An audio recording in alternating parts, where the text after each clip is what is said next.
Fala galera, beleza? Aqui é o Vitor e aqui a gente tá com o nosso grupo falando um pouquinho sobre a criptografia simétrica. E aqui, junto comigo, nesse momento aqui, eu tenho primeiro o Adalto, tá aí? Boa noite, pessoal. Beleza. Daniel, tá aí? Opa, Fala Vidigal. Boa noite, turma. E o Diogo, tá aí também? Boa noite. Beleza, então. Então, pra começar, Diogo, o que você acha de dar pra gente aqui uma introduçãozinha sobre o que é criptografia? Então, criptografia é uma palavra que todo mundo, pelo menos da área de TI, já deve ter escutado, e até seu pai, sua mãe, algum parente pode tem conhecimento sobre a palavra, mas certamente não sabe a definição direta. De acordo com o dicionário, a criptografia é um conjunto de regras e técnicas utilizado para cifrar, codificar a escrita e decodificar ela. E no mundo que nós temos hoje em dia, onde dados são transmitidos de forma rápida e em massa, desde uma mensagem no WhatsApp ou uma postagem no Facebook, os dados devem ser protegidos. E o consumidor, a maioria das pessoas, os usuários de uma rede que transmite diversos dados, prezam por essa segurança. E é para isso que a criptografia existe. A criptografia, desde os tempos antigos, é usada para, literalmente, impedir que um terceiro tenha acesso à sua mensagem. Ou seja, o modo do que o destinatário e o remetente da mensagem, só eles possam entender ela. Então, essa é a definição bruta, assim, do que seria a criptografia. bom, dando uma voltada para a área de definições, principalmente daquilo que a gente está olhando que é criptografia simétrica, o primeiro componente que a gente deveria dar mais destaque é enquanto à sua composição, que seria um algoritmo e uma chave. O papel do algoritmo simplesmente vai ser cifrar aquele dado, vai ser cifrar aquela informação, enquanto a chave vai ser dar os parâmetros a esse algoritmo como cifrar ou como decifrar essas informações, basicamente. Enfim, a criptografia simétrica, né? Ela tem essa questão de que, tipo, ela só tem uma única chave. Esse é o diferencial da simétrica, Assimétrica. inclusive, né? Que ela tem uma única chave. E essa chave, ela é compartilhada entre a pessoa que está enviando a mensagem e a pessoa que está recebendo. Essa chave, pelo menos no caso da informática, né? Vai ser uma cadeia própria de bits. E essa cadeia de bits vai definir a forma com qual aquele algoritmo vai fazer a cifragem do conteúdo. Como que Vai ele ser vai encriptado. encriptar, exatamente, como ele vai encriptar o conteúdo. E o nível de segurança dessa própria chave vai estar diretamente ligado à quantidade de bits que ela é representada. Então, por exemplo, se for levado em conta a ADES, que fazendo a tradução seria padrão de criptografia de dados, ela seria composta de 56 bits, o que atualmente isso é muito fraco, isso é muito inseguro. Então teria que ser bem mais bits que isso para ser seguro. Então, quanto seria esse? Qual o valor seria seguro mais ou menos? Uns 120? 500, Por aí, cara, 500 tipo, bits? é muita coisa, é muito bit. Uhum. Só que aí a gente cai num problema, né? Com muitos bits ela demora muito tempo, não? Sim, ela acaba caindo em desempenho falando nisso. Isso. Outra Que esse é o ponto mais forte da criptografia simétrica. Como ela é uma criptografia dividida entre receptor e a pessoa que está enviando esses dados, ela tem um desempenho muito alto. Uhum. Mas Então aí, ela acaba perdendo esse ponto. sim, e tipo assim, e se tiver muita pessoa, muitos usuários naquela situação, também perde bastante desempenho, né? Ah, Esse é outro perde, problema. esquece. Esquece Aí disso. complica. Mas enfim, a gente tem mais algumas curiosidades pra falar, além disso? Porque eu acho que isso aí já explica bem, né? Isso dá uma base muito grande para aquilo que a gente considera como criptografia simétrica, mas dando uma olhada mais sobre as curiosidades, dando mais uma olhada nesse ponto que o Diogo falou sobre o uso uso da criptografia, né, como a gente conhece ela, desde os tempos antigos, ela remonta desde os tempos dos hebreus, dos egípcios, mas o ponto que eu gostaria de comentar é sobre os espartanos, que eles utilizavam de um método conhecido como citala. A citala é o quê?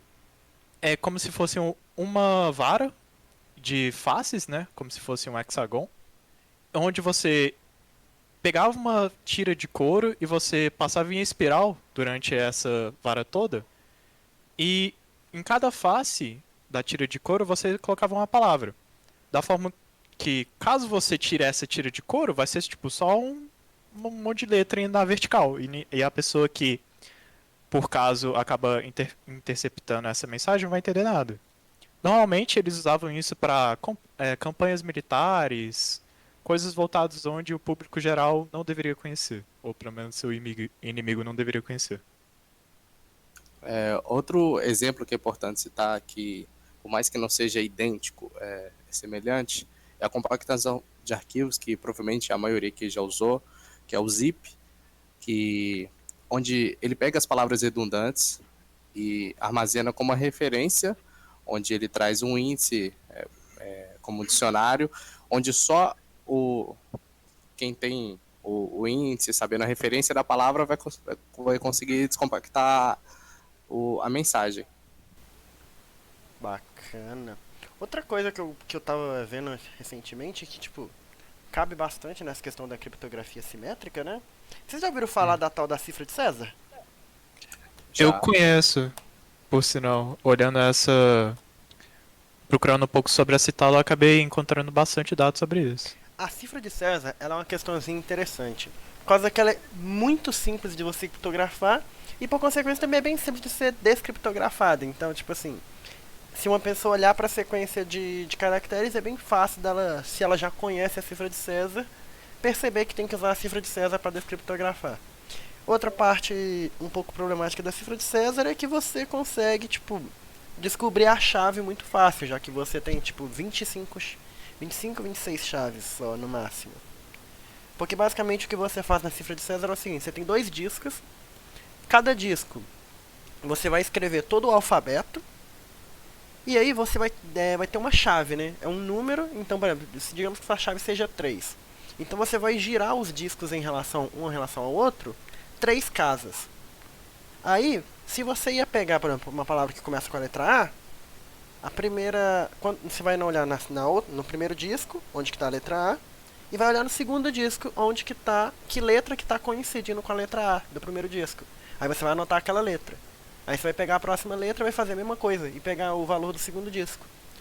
Quando você for ver, você vai ter uma sequência de letras que não vai fazer sentido nenhum, mas se você for comparando entre os 2 discos, você reutilizar a mesma chave, na hora de você descriptografar, você consegue pegar a frase inteira que estava sendo criptografada.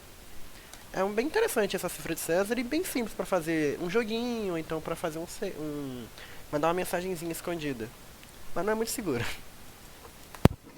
Eu também gostaria de falar com vocês, principalmente para os leitores ávidos, né, que gostam de livros de investigação ou coisa do tipo. A gente pega vários exemplos de criptografia para entender muito bem esse conceito, seja nos livros de investigação da Agatha Christie ou até no Sherlock Holmes, que durante vários e vários mistérios ele utiliza, ele pega mensagens criptografadas e utiliza meios para poder decifrá-las. Bacana. Mas não era isso que eu queria falar. Eu queria aproveitar a perninha do Sherlock Holmes e falar sobre o Benedict. Todo mundo conhece esse ator, ele fez Doutor Estranho e tal. E ele também fez outro filme maravilhoso, que é O Jogo da Imitação, que acho que todo mundo que faz computação conhece, né? Do Alan Turing. E como ele inventou um dispositivo, um computador, para poder decifrar mensagens criptografadas na Segunda Guerra Mundial. E eu acho que é de todo interesse de todo mundo ver um ator tão, né, perfeito no filme sobre esse como é que fala? Esse conceito, né? Essa coisa que tá no nosso meio do TI. Esse assunto. Beleza, vai babar ovo pro ator pra lá, vai. Mas enfim, eu acho que já deu um tempinho bom aqui, né? Vidigal, o que acha de uma conclusão? Então vou mandar aqui. Para finalizar, sobrou um resumo aqui para eu falar. Vai ser as características. São, possui 2 elementos, o algoritmo e a chave de segurança. Essa chave única vai ser compartilhada entre o emissor e o destinatário. Ela é capaz de manter a comunicação entre vários usuários. O nível de segurança, como os meninos falou, é baseado na quantidade de bits. tem como base a quantidade de bits. E a perda de desempenho tem uma grande perda de desempenho com muitos usuários. Essa perda basicamente vai se dar pelo fato que vai ter uma chave única. Aí se você for precisar fazer enviar uma coisa nova, aí você vai precisar de uma nova chave. Aí nisso vai ter uma grande perda de desempenho. Ok, então, esse foi o trabalho de criptografia assimétrica. Espero que todos tenham gostado, espero que todos tenham entendido. Qualquer dúvidas, por favor, sinta-se livre a perguntar. E é isso. Muito obrigado.